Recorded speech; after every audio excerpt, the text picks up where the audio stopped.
When Christopher Columbus crossed the Atlantic in 1492, he carried with him diseases which all but wiped out the native Indian population.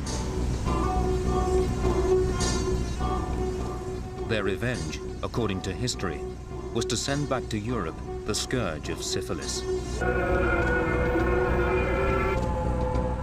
But now, a skeleton unearthed in an English monastery can at last put the record straight. This is the true story of syphilis.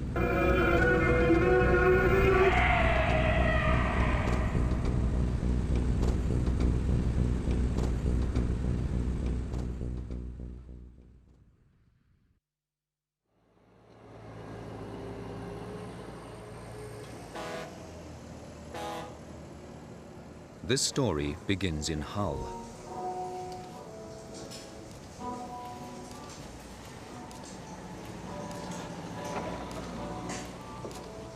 When the city planners decided to build a new magistrates' court next to a multi-story car park in the town centre, it gave the local archaeological unit the chance to survey the site first for ancient remains and artifacts. Working within a very limited time frame, the team worked day and night digging out what they suspected might be the remains of a medieval friary. By the end of the dig, they had unearthed more than 240 skeletons and countless artifacts. Information which painted a detailed picture of a shadowy medieval world. A heady mix of religion and riches, medicine and morality, sex and disease.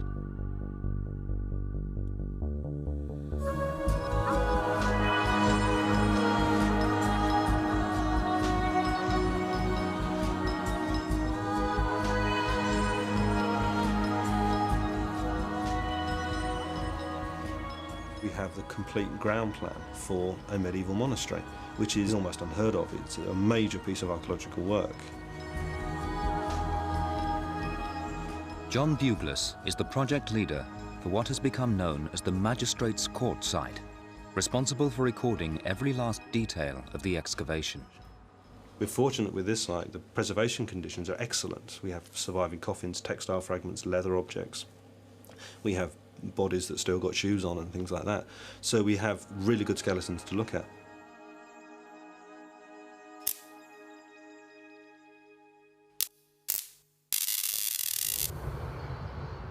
One skeleton in particular from the Hull site was set to rewrite history.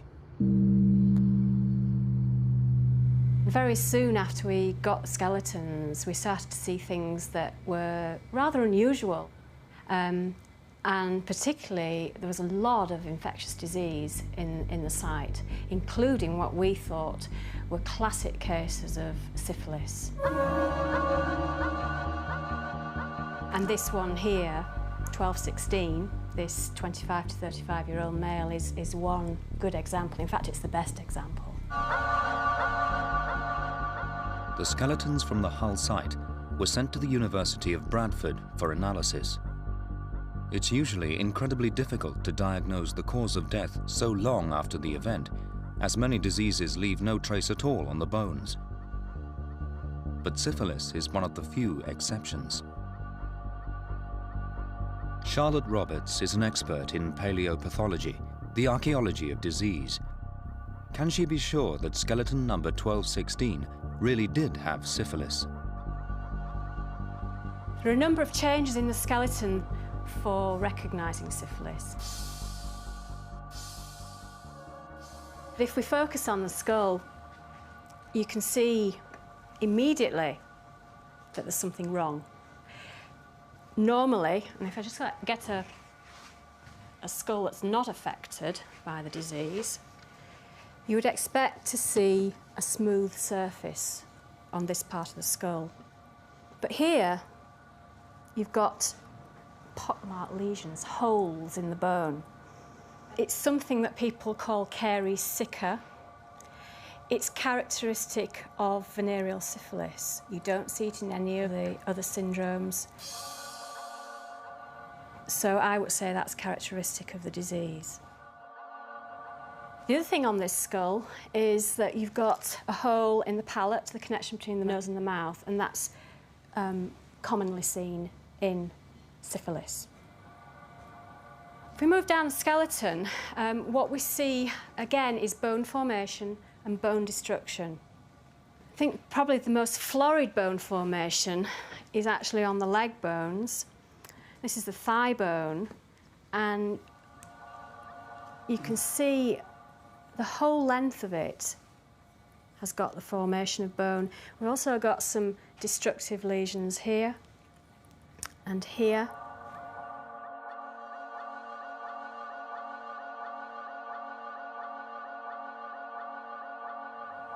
If we look at one of the lower leg bones, again you're seeing the same sort of changes that you see here, but also you get a massive amount of bone formation on the front of this lower leg bone, which people call a sabre shin because it looks like a sabre.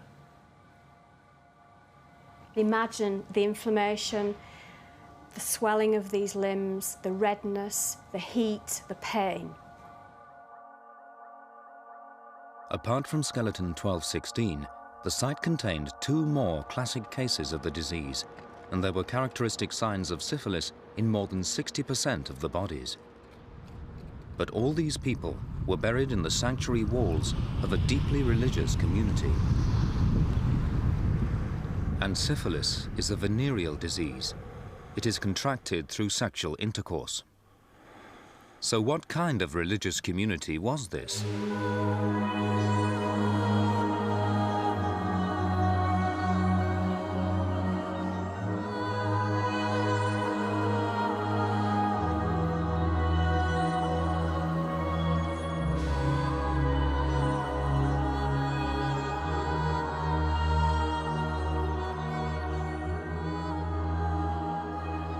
The building belonged to a Christian order called the Augustinian Friars. And this complex of cloisters, living accommodation and church was the friary. It was one of the first to be established in England, and in 1539, the last to be destroyed.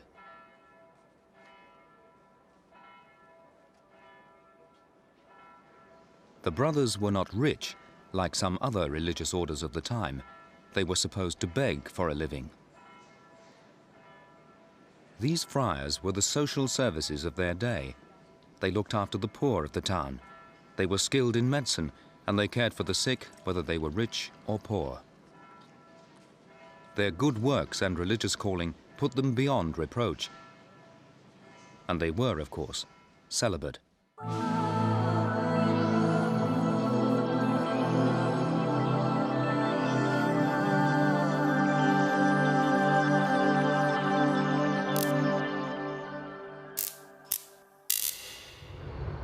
But the skeletons from the Hull Friary proved the presence of a sexually transmitted disease. What had gone so perversely wrong amongst the brothers here? There was more evidence from the dig which could not easily be explained away. A dozen bodies were found with a wooden rod buried alongside them, leading to the suspicion that these friars belonged to a flagellation sect. We have a series of rods which are quite short. They're sort of about that long, and they still have the bark on them, and they're hazel, nice and whippy. And there has been a suggestion they're actually flagellation rods, because at this particular time, with plague sweeping through various parts of Europe, there was quite a strong movement, particularly on the continent, for self-flagellation and hair shirts, and you suffer more on this life, therefore the afterlife becomes better.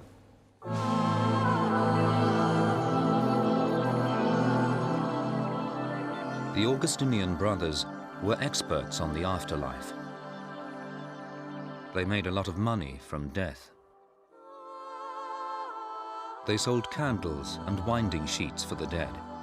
They presided over funerals, held vigils, and said masses for the souls of the departed, all paid for by the wealthy merchant and aristocratic classes in order to save their souls, buying their way into heaven through the industry of the friars. This put the brothers in a powerful position. If they dispensed with their vow of poverty as easily as they seemed to have broken their vow of celibacy, they could make a fortune out of the misfortune of others.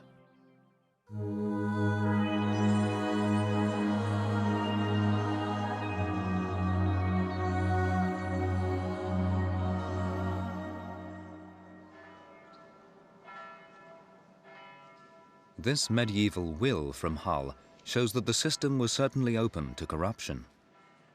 We have 2 surviving wills from this period of time from Hull, and one of them actually states that a sum of money is to be put aside per friar who attends mass for this person's funeral. So which is terribly open to abuse, because you can just load up X number of friars. You could grab friars from every house in the area and bring them in to try and bulk your funds up.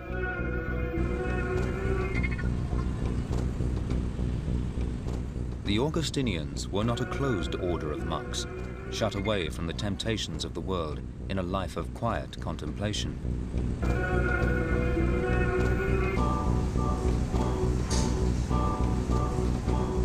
The friary was deliberately positioned in the commercial heart of the town, wedged in between the houses of wealthy merchants and the quayside of the bustling port. One of the things, the trades that comes into Hull and makes its wealth is the wine trade coming in from Spain. The volume of wine being imported is enormous. 1.5 million litres a year is a staggeringly large amount of wine. A lot which we consumed locally, so you would seem to think that there could well be a high degree of carousing.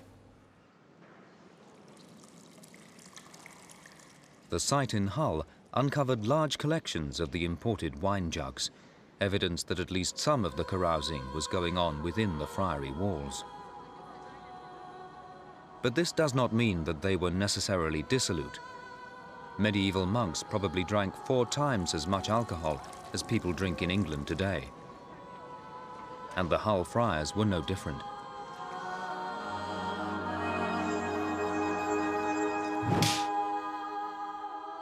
The whipping rods, if that is what they were, point more towards a form of medieval Christian devotion than sexual deviancy. If they were corrupt, the evidence is no more than circumstantial.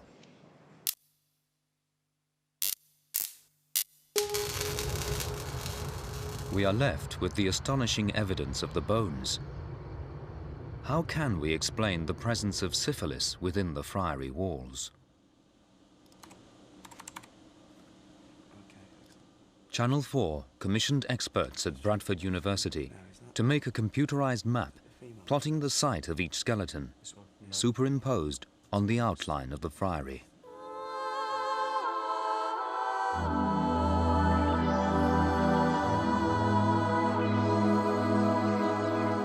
Augustinian friars sold burial plots within their church. The nearer the altar, the nearer to God, and so the more expensive the plot.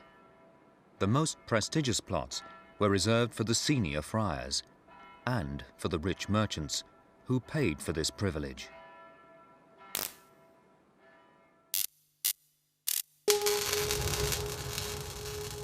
The map shows exactly where the bones of skeleton 1216 were buried.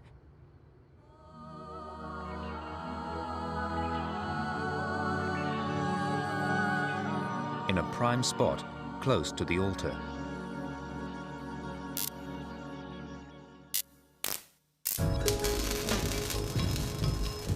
So which was he? A rich nobleman or an esteemed member of the monastic community? We will never know. The Hull site cannot prove that syphilis was rampant amongst the friars, but it does show that it was widespread amongst the elite of this prosperous community at that time. So when was that time?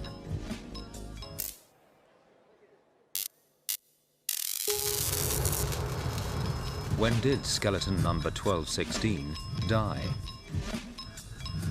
The evidence from the dig suggests that he died in the 1300s. But if this was true, this was electrifying information.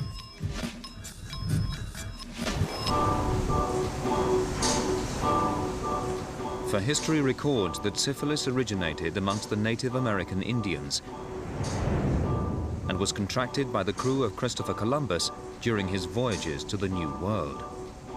On returning to the Old World, the new disease grew into a plague of epidemic proportions, first among the Spanish soldiers at the Siege of Naples in 1495, before spreading remorselessly through Europe.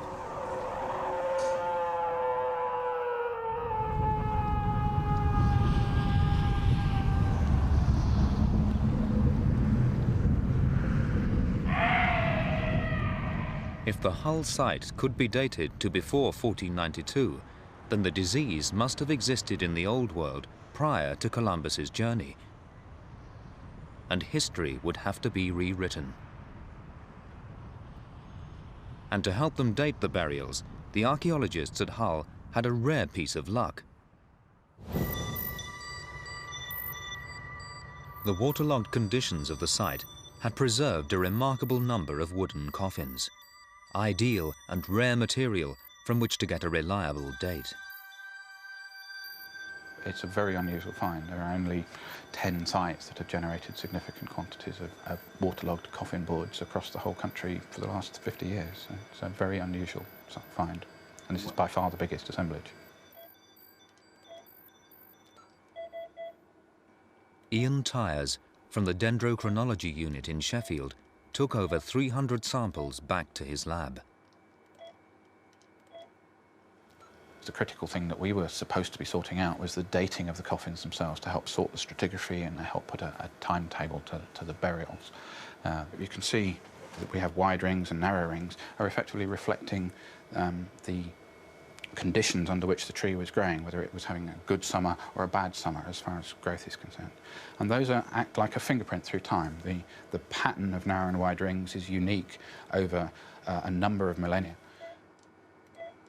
Having recorded the measurements for each sample, Ian then fed all the information into a central database to find a match which would give him a definite date.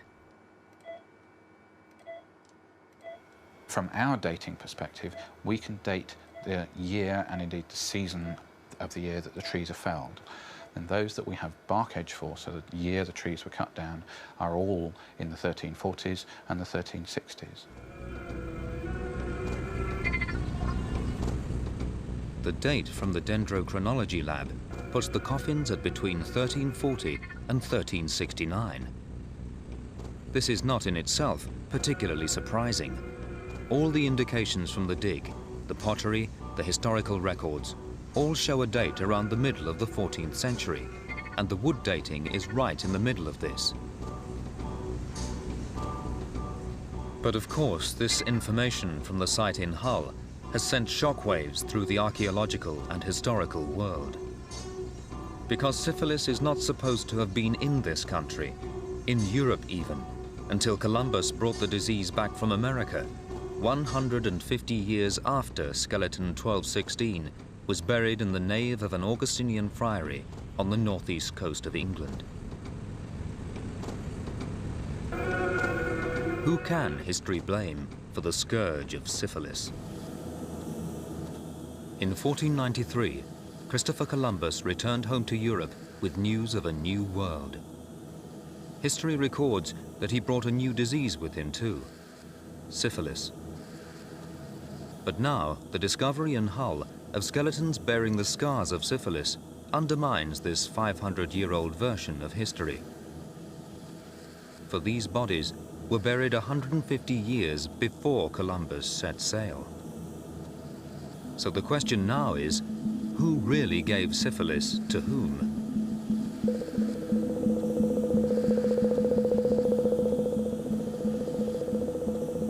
To understand, we need to look closely at the reasons why people have always believed this Columbus theory. In the closing years of the 15th century, a young, ambitious scholar described a new disease sweeping through Europe. In recent times, I have seen a disease which is so cruel, so distressing, so appalling, that until now, nothing so horrifying, nothing more terrible or disgusting has ever been known on this earth.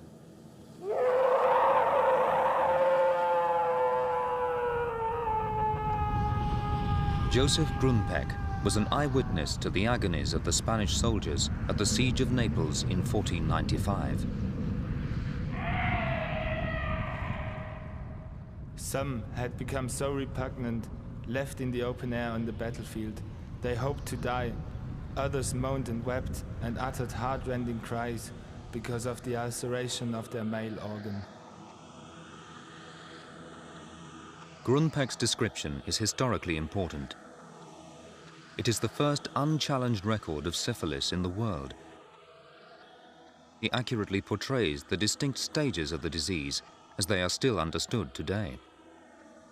The first stage of the disease really just involves ulceration at the site of infection, so things like genital ulcers. The swelling of the glands was followed by an abscess from which a putrid-smelling pus flowed for 4 months. The second stage, which occurs about 3 to 6 months after infection, you get a generalised rash. They experienced intense pains in head and bones, and soon boils appeared all over the body. It's the third phase, where you get considerable ulceration on the skin. The person wouldn't be feeling too good, I don't think, and wouldn't look very nice either. You can relate the bone lesions quite nicely to ulcerations of the skin.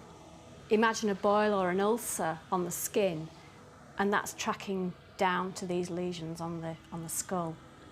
Not very nice.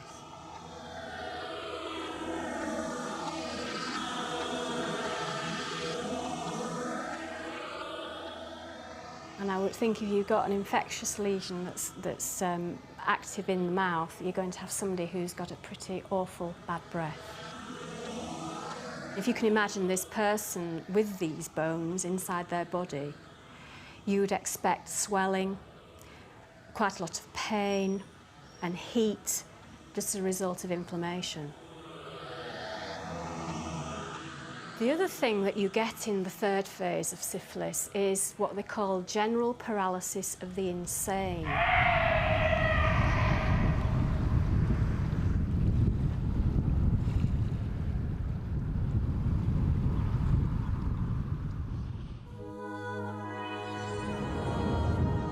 This was more than just another plague. It was a disease which brought to the sufferer not only pain, but shame. In the fervently religious Christian Europe of the time, this new disease represented the wrath of God, punishing wicked people for their immorality. As Grunpeck describes the horror at the end of the 15th century, no one seemed to know where syphilis had come from, and of course nobody was willing to accept the place of origin for this disease as their own. He calls it the French disease. The French called it the Neapolitan disease. The Germans called it the Spanish itch.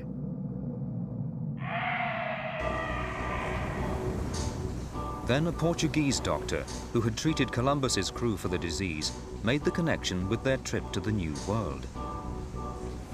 Clearly, they had contracted the disease from dirty American Indian women and brought it back to Christian Europe. In the 500 years since American Indians were first blamed for giving the disease to Europe, scientists have searched for evidence to support this theory.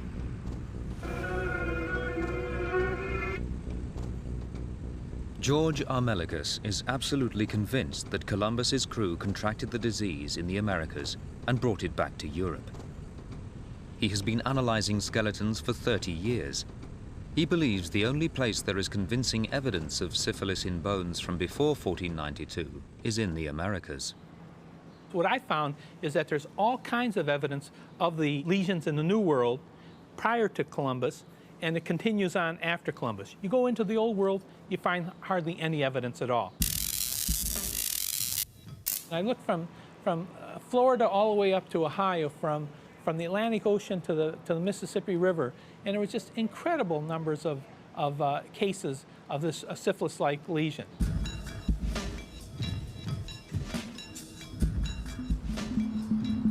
George is convinced that the disease was widespread in the New World, not just because he has found classic cases, but because he has found signs of syphilis in the population as a whole.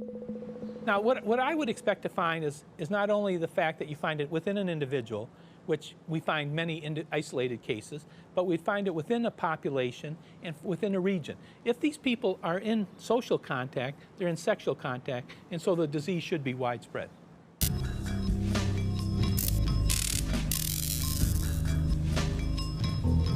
For George, the hull skeleton alone would not be sufficient proof that syphilis was present in medieval England before 1492.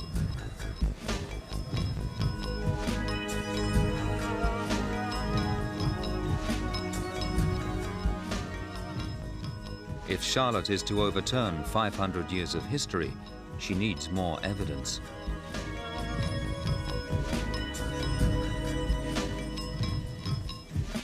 At the Hull site, she has found signs of the disease in more than half the skeletons.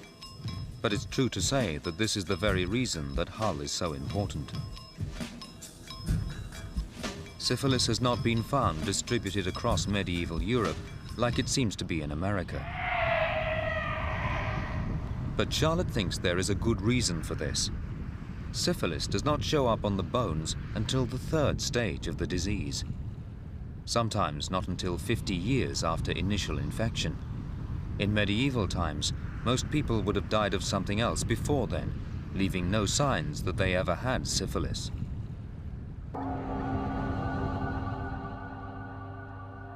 Only a small proportion of people with syphilis will get bone changed. They may die before that develops. They may have died from something like the Black Death or other conditions that were prevalent at the time, like cholera, like smallpox, etc., etc. So there was a lot going on in the medieval period that will have predisposed people to die quite young. And in fact, this person has died before the age of 40, but we don't know what from. But we know that this person had syphilis. So it's actually difficult to get a handle on really what the prevalence, the rate of this disease was in the later medieval period in England, because there's so many confounding factors. Charlotte would not expect to find the classic signs of syphilis in the general population at this time. This is what makes 1216 such a special find. He shows all the evidence of the disease. There has never been a clearer example in the Old World from a site dated before 1492.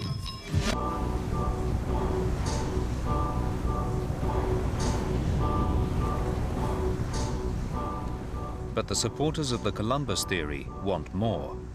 They want quantity as well as quality. And they want a carbon date.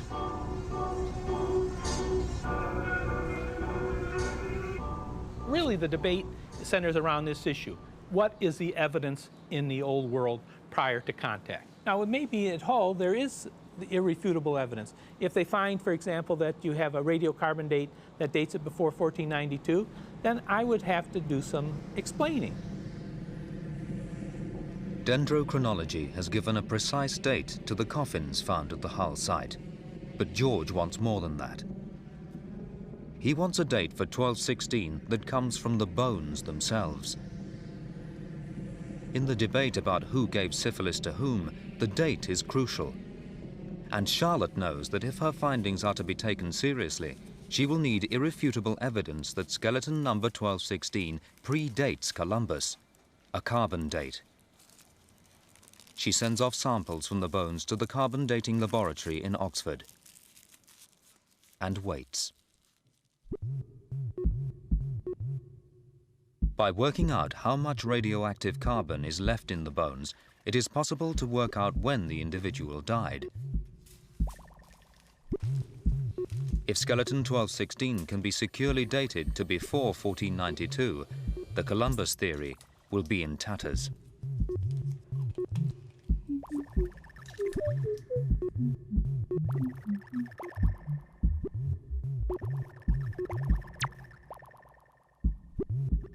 When the carbon age of 1216 is converted into calendar time, even with a cautious margin of error, the young man with syphilis can definitely be said to have died between 1300 and 1420 AD. At least 70 years before Columbus set sail for the Americas.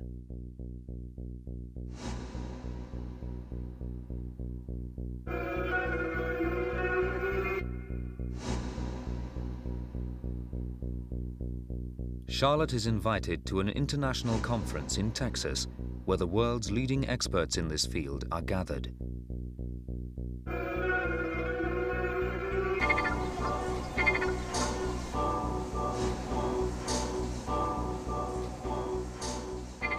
Armed with photographic evidence and a carbon date, Charlotte arranges a private meeting to confront George Armelagos, with curator at the Smithsonian Institution, Don Ortner, as an independent witness.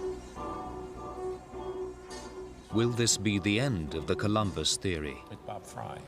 He's been for quite a while. Oh, hi. Hi, George and Don.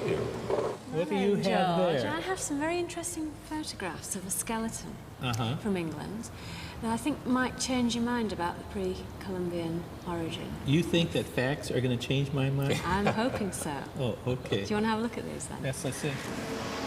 This skeleton comes from a site in Hull. It's one of 3 that has changes, which we would consider classic. Classic what? Syphilis. Oh, I see. And I would suggest that that's Carey Sicker. Yeah. Perforation of the palate here. Destruction and formation of bone. 60% of the adults have got bone formation on the lower legs.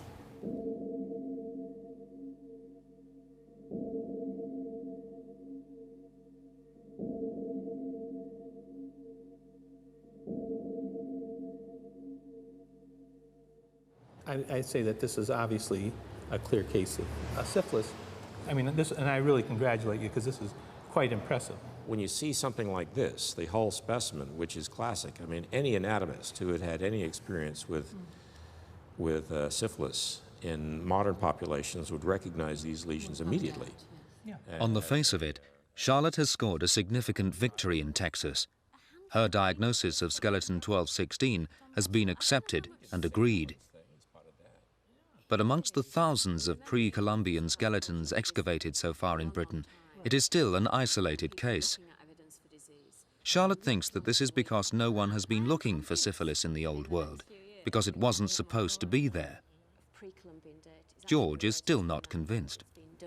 Well, you actually, I mean, how many skeletons have been excavated in England, would you guess? Oh, many thousands, 50,000 plus, I would say. Well, I mean, your point is that even though you've looked at 50,000 skeletons, 50,000 I'm not, bones, not you, but... No, I'm not saying that those 50,000 skeletons have been looked at systematically and scientifically by a person who knows what they're looking for. Yeah, I know that, but I mean, it would be, you know, I would probably be more accepting of this position if this wasn't an issue that has been an issue from the late 1800s, or even from the 1500s. I mean, this is such an important issue within the history of medicine, within the history of disease, within the history of the world, that it seems to me that all of this evidence would be there by now.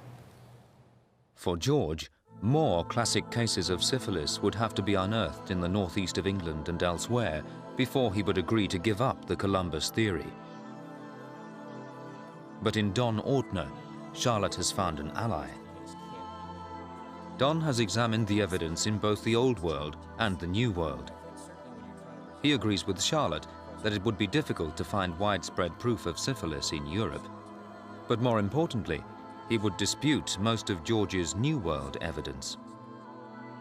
Don thinks that there is only one indisputable way to diagnose syphilis in old bones. The best evidence for venereal syphilis is going to occur in children's skeletons. Syphilis is only infectious in the first stages of the disease. If a woman becomes pregnant during this time, then the teeth forming in the unborn child will have a unique groove mark on them. You'll also see evidence of abnormal defects in the teeth. And you can see a groove that's horizontal going across the central incisor, and adjacent to that, the second incisor has actually broken off. So the enamel was clearly very defective in the formation of the tooth, and this would have been right about at the end of pregnancy or at the time of birth.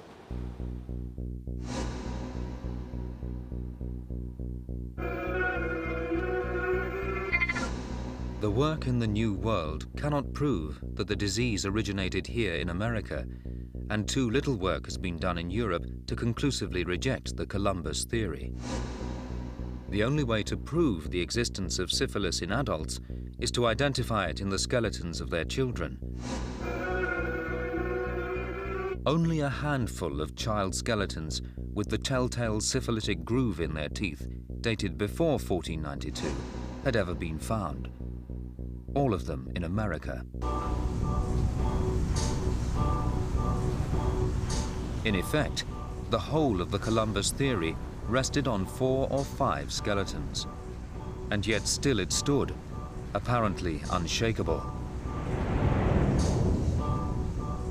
That is, until another skeleton was found with the distinctive teeth, to finally shatter this distorted view of history.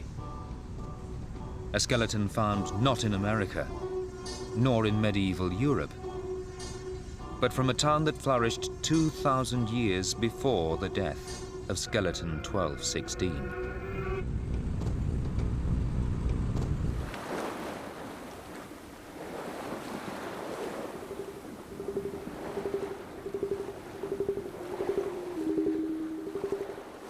For 500 years, the American Indians have been blamed for giving Europe syphilis.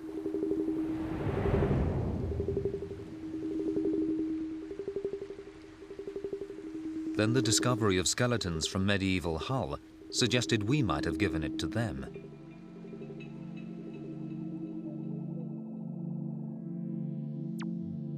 Now discoveries from the ancient world may finally reveal the truth behind the syphilis enigma.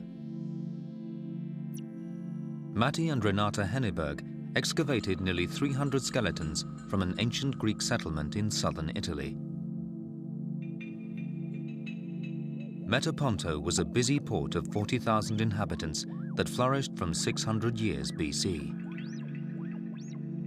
As they worked their way through the bones, looking for signs of disease, Matti found it difficult to believe the evidence before his eyes. What I could see on the bones, in terms of physical signs of disease, was not making much sense in terms of patterns we normally expect in some ancient populations. And it took me 2 weeks to come to grips with the idea that the signs fit only one disease, and this disease was syphilis. He found many bones with the classic syphilis lesions and formations. Then his wife Renata, a dental expert, found the clinching proof: a child skeleton with the telltale markings on its teeth. When I told him that I have 2 examples of the teeth changed as it is found in congenital syphilis, Matti was very happy, because finally we had the picture of syphilis coming together. The Hennebergs knew that if they were right, the presence of syphilis in Europe had nothing to do with Columbus.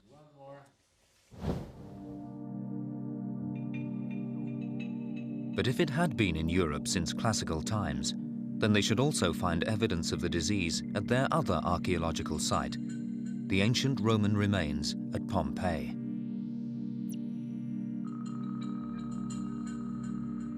They began to search for the evidence that other experts might have missed. Crucially, they widened their search beyond what the bones alone could tell them. They read Latin texts and studied Roman medicine. They found evidence everywhere that convinced them that syphilis was rampant in the city. There's various strands of evidence from written sources, from the cultural functioning of the city, from the business of prostitutes, from public houses, from the fact that it was a trading center and the seaport, and evidence that we can see on bones are all coming together to support the hypothesis of the presence of syphilis in the classical antiquity of Europe. By looking at the wider social context of the disease, the Hennebergs have not just demonstrated that the disease has been around in Europe for thousands of years, they have also found the key to unlock the syphilis enigma. The question is no longer who gave it to whom. There is simply not enough bone evidence yet on either side of the Atlantic to settle the argument for good.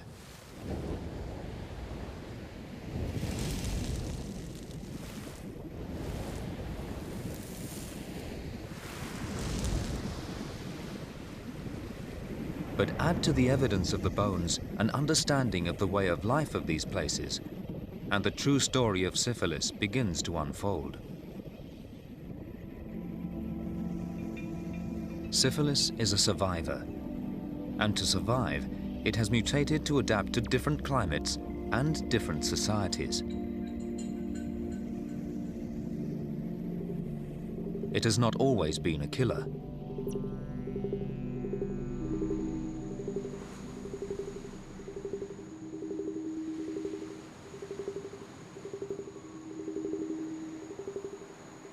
Epidemiological research shows that in rural societies around the world, syphilis was present, but in a much milder form, and was not transmitted sexually.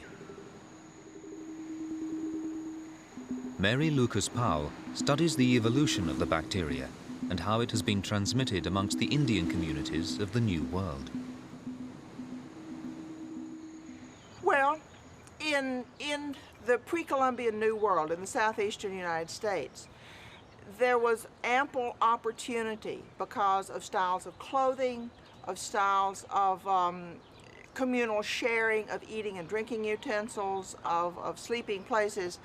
There was abundant opportunities in every generation for these diseases to be transmitted without any sort of sexual contact involved.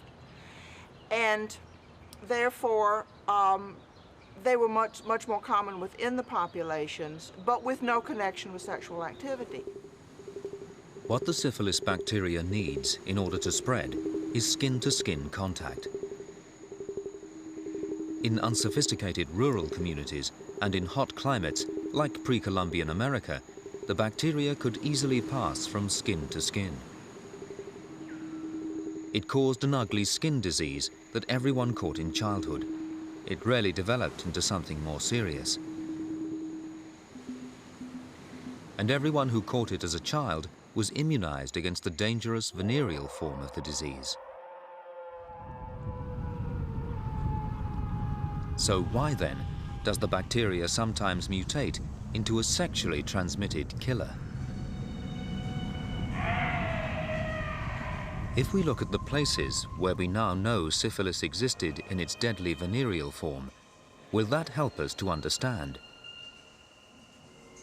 What is it that links Metaponto, Pompeii, Hull, and Naples? One common denominator is that they were all ports. Well, ports are ports. People always behave badly in ports. It seems that Hamburg is a good example at the moment, Rotterdam, Amsterdam. They're all ports. They all have very large red light districts. And if you're an all-male crew cooped up on a ship, then you would expect a certain amount of recreational activity to occur and a certain amount of sexual activity to occur. And there will always be prostitution. But it could not simply be promiscuity. The culture of some rural communities in the New World, for example, allows for promiscuity before marriage. The difference, as the archaeologists at Hull discovered, was just how cosmopolitan these ports were. The wine came from Spain. The coffin wood was traced to the Baltic forests. Traces of precious metal from the Far East were found on the friary stones. Complex international trading, it seems, was an essential feature of life in medieval Hull. You're going to have people from The Baltic, which was seen from the timber trade and from Spain, coming in with the pottery and the wine. We're also going to have people from the Low Countries, the Dutch, the French, people coming from Poland. And because you've got high turnover of population, disease is going to come in. There is another reason why the bacteria had mutated in certain towns in the Old World into this horrific sexually transmitted plague. Venereal syphilis is primarily a disease of cities, of advanced civilizations with advanced health measures and medications.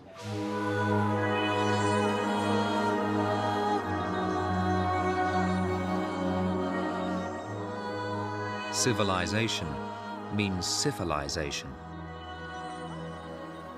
Better hygiene, the wearing of clothes, less sharing of eating and drinking utensils means the less dangerous form of the bacteria cannot move around.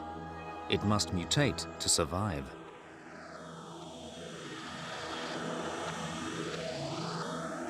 The people buried within the Hull Friary walls were the sophisticated urban elite of medieval society. Amongst such people, the mild form of the disease simply couldn't survive. So the syphilis bacteria sought out the warm sexual parts of the body and waited.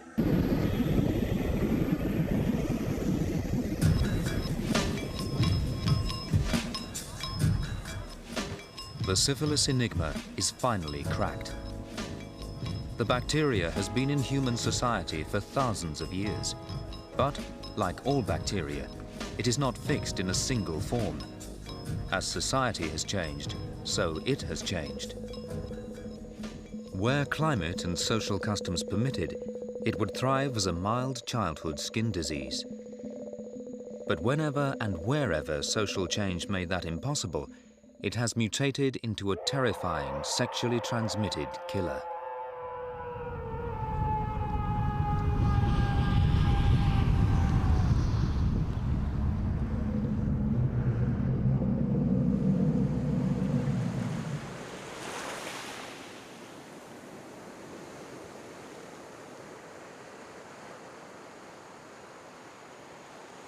But there is a final twist in the tale. For the innocent American Indians, tainted for the last 500 years by the accusation that they had given syphilis to the world, history had decreed an even crueler fate.